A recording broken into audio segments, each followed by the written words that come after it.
Advanced വേൾഡിലെ തന്നെ one of the toughest exam ആയിട്ട് മാറുന്നത്. ഒന്നാമത്തെ കാര്യം എന്ന് പറയുന്നത് ബാക്കിയുള്ള എക്സാം നോക്കുകയാണെന്നുണ്ടെങ്കിൽ അതിനൊക്കെ ഒരു ഡെഫിനിറ്റ് ആയിട്ടുള്ള പാറ്റേൺ ഉണ്ട്. ഇപ്പൊ നീറ്റ് നോക്കുകയാണെന്നുണ്ടെങ്കിൽ 4 ഓപ്ഷൻ ആണ് ഉണ്ടാവുക. 720 മാർക്സിലാണ് ക്വസ്റ്റ്യൻ വരിക എന്നുള്ള കാര്യം അറിയാം. ഇപ്പൊ മെയിൻസിനാണെങ്കിലും മാത്സിലും ഫിസിക്സിലും അതേപോലെ തന്നെ കെമിസ്ട്രിയിലും 25 ക്വസ്റ്റ്യൻസ് ആണ് ഈച്ച് വരുന്നത് എന്നുള്ള കാര്യം നമുക്കറിയാം. എല്ലാ എക്സാമിനും പ്രഡിക്റ്റബിൾ ആയിട്ടുള്ള ഒരു പാറ്റേൺ ഉണ്ട്.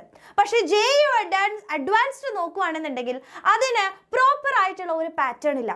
ചിലപ്പോൾ ഒരു ആൻസർ ആയിരിക്കും കറക്റ്റ്, ചിലപ്പോൾ 2 ആയിരിക്കും, 3 ആയിരിക്കും, ചിലപ്പോൾ 4 കറക്റ്റ് ആയിരിക്കും, ചിലത് അസേർഷൻ റീസൺ ആയിരിക്കും, അല്ലെ ഡിഫറെൻ്റ് ആയിട്ട് നമ്മൾ പ്രെഡിക്റ്റ് ചെയ്യാത്ത രീതിയിലുള്ള പാറ്റേൺസ് ആണ് വരുന്നുണ്ടാവുക.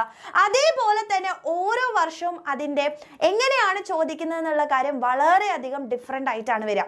സോ JEE അഡ്വാൻസ്ഡിന് പഠിക്കുമ്പോൾ നമുക്ക് ഒരിക്കലും എക്സാം എങ്ങനെ വരും എന്നുള്ള കാര്യം ഒരിക്കലും പ്രെഡിക്റ്റ് ചെയ്യാൻ വേണ്ടി പറ്റില്ല. അപ്പോൾ പ്രെഡിക്റ്റ് ചെയ്യാൻ പറ്റാതെയാണ് നമ്മൾ ഒരു എക്സാമിന് പോകുന്നത്. അതുകൊണ്ട് തന്നെയാണ് വേൾഡിലെ one of the toughest exam ആയിട്ട് JEE അഡ്വാൻസ്ഡ് മാറുന്നത്.